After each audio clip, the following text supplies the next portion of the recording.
दोस्तों अगर मैं आपसे पूछूं कि आप इस वक्त मेरा ये वीडियो किस कंपनी के मोबाइल से देख रहे हैं तो ज्यादातर लोगों का आंसर होगा चाइनीज कंपनीज। शायद ही कुछ चुनिंदा लोग होंगे शायद जो कि इस वक्त माइक्रोमैक्स या फिर लावा जैसी मेड इन इंडिया कंपनीज के मोबाइल से इस वीडियो को देख रहे होंगे। पर दोस्तों आज के इस वीडियो में हम यही डिस्कस करेंगे कि आखिर कैसे चाइनीज कंपनीज ने इंडियन स्मार्टफोन मार्केट को कैप्चर करके रखा है और क्या कभी भविष्य में भारतीय स्मार्टफोन निर्माता कंपनीज चाइनीज कंपनीज को पीछे छोड़ पाएंगी। तो दोस्तों चलिए आज के इस वीडियो को शुरू करते हैं। आगे बढ़ने से पहले वीडियो को लाइक और चैनल को सब्सक्राइब करना ना भूलें। इस वीडियो में हम प्राइमरली 3 चीजों पर फोकस करेंगे। फर्स्टली क्यों हम इंडियन स्मार्टफोन कंपनीज के मुकाबले चाइनीज कंपनीज को ज्यादा प्रेफर करते हैं। सेकेंडली कि आखिर चाइनीज कंपनीज का टेलीकम्युनिकेशन सेक्टर पर कितना बड़ा इन्फ्लुएंस है। और थर्डली कि कैसे इंडियन गवर्नमेंट चाइनीज कंपनीज के अगेंस्ट एक्शन ले सकती है।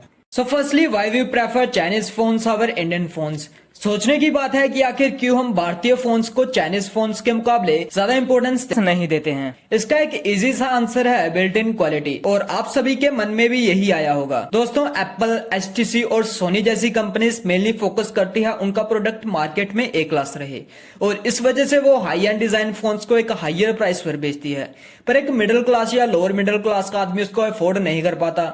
जबकि बिलो एवरेज कंपनीज जैसे कि Xiaomi, Vivo, Oppo जैसी कंपनीज एवरेज क्वालिटी के फोन्स बनाती है और उन्हें लोअर प्राइसेस पर बेचती है जो कि एक middle class lower middle class तक का आदमी अफोर्ड कर सकता है। जबकि लोअर एंड कंपनीज जैसे कि माइक्रोमैक्स, कार्बन लो क्वालिटी के फोन्स को हाई प्राइसेस पर बेचती है जिसकी वजह से वो मार्केट को कैप्चर कर नहीं पाती और चाइनीज कंपनीज अपने चीप प्राइसेस और मॉडरेट क्वालिटी की वजह से मार्केट को कैप्चर कर लेती है। सेकेंडली कि आखिर चाइनीज कंपनीज का टेलीकम्युनिकेशन सेक्टर पर कितना बड़ा इन्फ्लुएंस है। आपने कई बार सुना होगा कि ये रेडमी का फोन है जी, टोटली मेड इन इंडिया है जी, भारत में ही बनाया गया है। भारत दुनिया का दूसरा सबसे बड़ा मोबाइल मैन्युफैक्चरर कंट्री है और मेक इन इंडिया होने के बावजूद भी भारत की कंपनीज भारत में ही कम्पीट नहीं कर पा रही। पर दोस्तों इसका मतलब ये है कि मोबाइल फोन्स के पार्ट्स को भारत में लाया जा रहा है और भारत में उनके पार्ट्स को असेंबल करके भारत में ही बेचा जाता है और इस पूरी प्रोसेस में एक भी चीज भारत में नहीं बनाई जा रही, बस उसको असेंबल करके मार्केट में बेच दिया जाता है जिसके बदले कंपनीज भारत में एम्प्लॉयमेंट को जनरेट करती है और कंपनीज ऐसा इसलिए टैक्स बचाने के लिए भी करती हैं।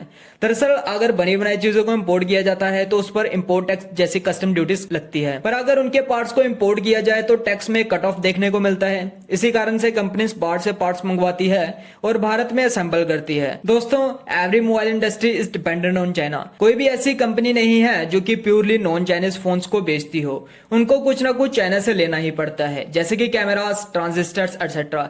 इवन की इंडिया बेस्ड कंपनी जैसे कि माइक्रोमैक्स ज्यादातर मोबाइल में चाइनीज पुर्जों का इस्तेमाल करती है और इन पुर्जों में 80% पुर्जे चाइना से इंपोर्ट करे जाते हैं, 18% दूसरे देशों से और 2% भारत में ही बनाए जाते हैं। और अगर आप ये फोन लेते हैं तो डायरेक्टली तो इंडियन फोन होगा पर इनडायरेक्टली चाइनीज फोन होगा। पर दोस्तों पीसीबीज और चिप्स ताइवान से इंपोर्ट करी जाती है और कैमरा मॉड्यूल और डिस्प्ले जैसी चीजों को चाइना, वियतनाम से इंपोर्ट किया जाता है।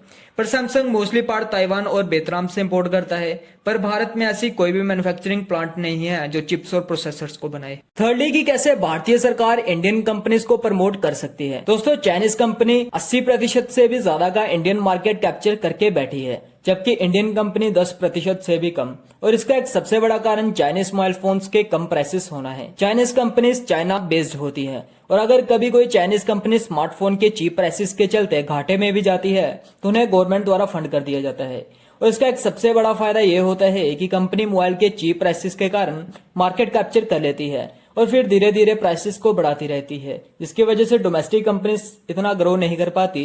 और इसी के चलते ब्लूमबर्ग जो कि एक काफी जानी मानी न्यूज़पेपर है, उन्होंने अपने न्यूज़पेपर की एक रिपोर्ट में कहा कि जल्दी ही इंडियन गवर्नमेंट 12,000 से कम के चाइनीज मोबाइल को इंडिया में बैन कर देगी जिससे डोमेस्टिक कंपनी को ग्रो करने का मौका मिलेगा। साथ ही में चाइनीज कंपनीज पर टैक्स चोरी करने के आरोप हैं और इन्हीं की वजह से इस रिपोर्ट के मुताबिक चाइनीज कंपनीज के प्राइसेस आने वाले दिनों में बढ़ सकते हैं। तो होप कि आपको वीडियो पसंद आया होगा और ऐसी वीडियोस के लिए चैनल को अब भी सब्सक्राइब करें।